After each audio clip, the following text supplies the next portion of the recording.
Hello दोस्तों, welcome back to this channel. तो friends, आज मैं आपके लिए लेकर आई हूँ क्लास 9 से एक और इम्पॉर्टेंट पोएम जिसका नाम है ऑन किलिंग अ ट्री।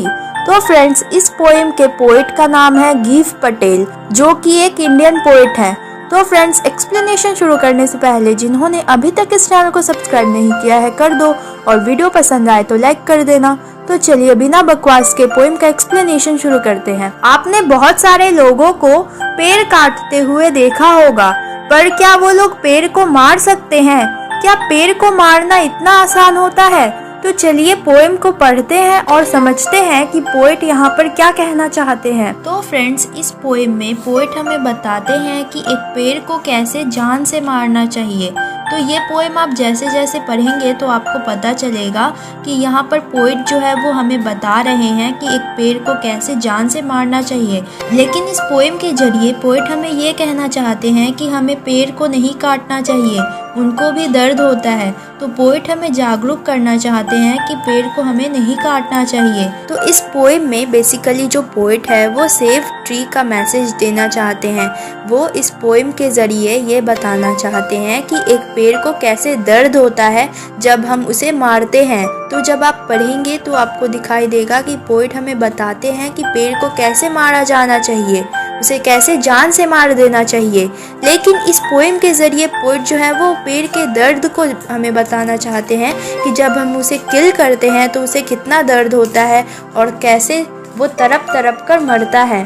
तो चलिए पोएम का एक्सप्लेनेशन शुरू करते हैं। तो फर्स्ट स्टैंजा में पोएट हमें बताते हैं कि एक पेड़ को मारना आसान काम नहीं है, ये बहुत टाइम लेने वाला काम है। चाकू का एक वार इसके लिए काफ़ी नहीं है। क्यों काफ़ी नहीं है? क्योंकि एक पेड़ धरती से सीधे बढ़ता है, वो धरती से अपने सारे न्यूट्रिएंट्स को एब्जॉर्व करता है, वो अपने सारे मिनरल्स को एब्जॉर्व करता है, वह सूरज की रोशनी, पानी और हवा लेकर अपने आप को बड़ा करता है। और भले ही उसकी जो छाल है वो अनियमित हो, यानी कि थोड़ी रफ हो, लेकिन उससे ही उसकी जो पत्तियां हैं, उसकी जो शाखाएं हैं वो अंकुरित होती हैं।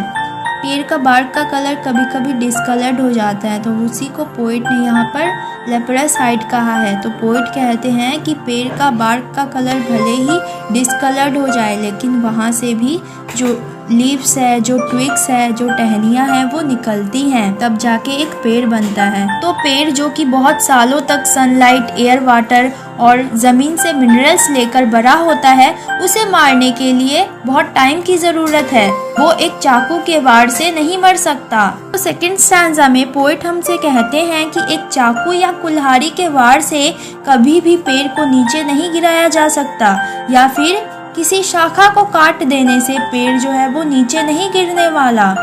इन वारों से उसे चोट पहुंच सकता है, वो घायल हो सकता है, पर वो नीचे नहीं गिरता है। इस स्टैंजा में पोएट हमें बताते हैं कि एक पेड़ को काटने के बाद उसे भी चोट पहुंचती है, उसे भी दर्द होता है। तो पेड़ को काटने के बाद वहाँ से एक लिक्विड निकलता है जिसे पोएट ने ब्लीडिंग बार्क कहा है। तो वो कहते हैं कि वो हिस्सा जहाँ से पेड़ कटा हुआ होता है वहाँ से पेड़ घायल हो जाता है, लेकिन यह समय के साथ ठीक हो जाएगा और फिर से जो कटा हुआ पोर्शन है वहाँ से नए हरे रंग की टहनियाँ फिर से बढ़ेंगी और वो समय के साथ साथ अपने आकार में, अपने फॉर्मर साइज में आ जाएंगी। तो थर्ड स्टैंजा में पोएट हमें बताते हैं कि एक पेड़ को कैसे मारा जा सकता है। पोएट कहते हैं कि पेड़ की जड़ों को मिट्टी से बाहर निकालना पड़ता है, जो पेड़ को प्राणघातक रूप से नुकसान पहुंचाने के लिए काफ़ी हो सकता है। यानी कि पेड़ की जड़ों को अगर मिट्टी से बाहर निकाल दिया जाए तो पेड़ का जो स्ट्रेंथ है, उसकी मजबूती है, वो चली जाती है। यानी कि पेड़ का जो स्ट्रेंथ है वो उसके रूट्स में होता है, उसकी जड़ों में होता है। तो एक बार उसकी जड़ों को मिट्टी से बाहर निकाल दिया जाए तो पेड़ जो है वो एकदम कमज़ोर हो जाता है। तो पोएट यहाँ पर कहते हैं कि पेड़ को बांधकर रस्सी से उसे खींचकर उसकी जड़ों को बाहर निकाल देना चाहिए। तो यहाँ पर पोएट ने कहा है अर्थ केव। अर्थ केव का मतलब है कि मिट्टी से बाहर निकाल देना चाहिए, यानी कि इतने सालों तक जो जड़ ज़मीन के अंदर था तो वहाँ पर वो लोग कैविटीज बना लेते हैं, यानी कि वो लोग बहुत अंदर तक पहुँचे हुए होते हैं ज़मीन के अंदर। तो पोएट कहते हैं कि पेड़ की जड़ों को जड़ से उखाड़ देना चाहिए, जिससे उसकी मजबूती जो है वो चली जाती है।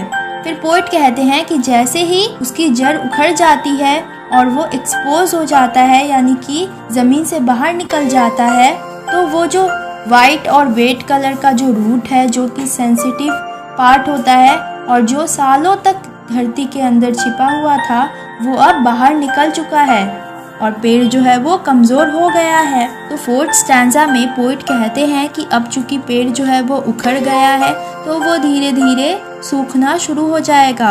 अब धीरे धीरे वो ब्राउन होना शुरू हो जाएगा और उसकी सारी नरमता जो है वो कठिन होती जाएगी, यानी कि हार्डन होता जाएगा और फिर वो ट्विस्ट होता जाएगा और फिर वो धीरे धीरे डिके होना शुरू हो जाएगा और फिर लास्ट में वो मर जाएगा।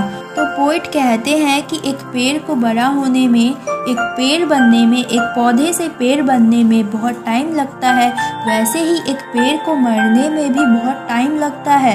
एक बार पेड़ को ज़मीन से उखाड़ देने के बाद भी बहुत टाइम के बाद, बहुत पेन्स, बहुत दर्द सहने के बाद, बहुत कुछ सहने के बाद तब जाके वो मरता है।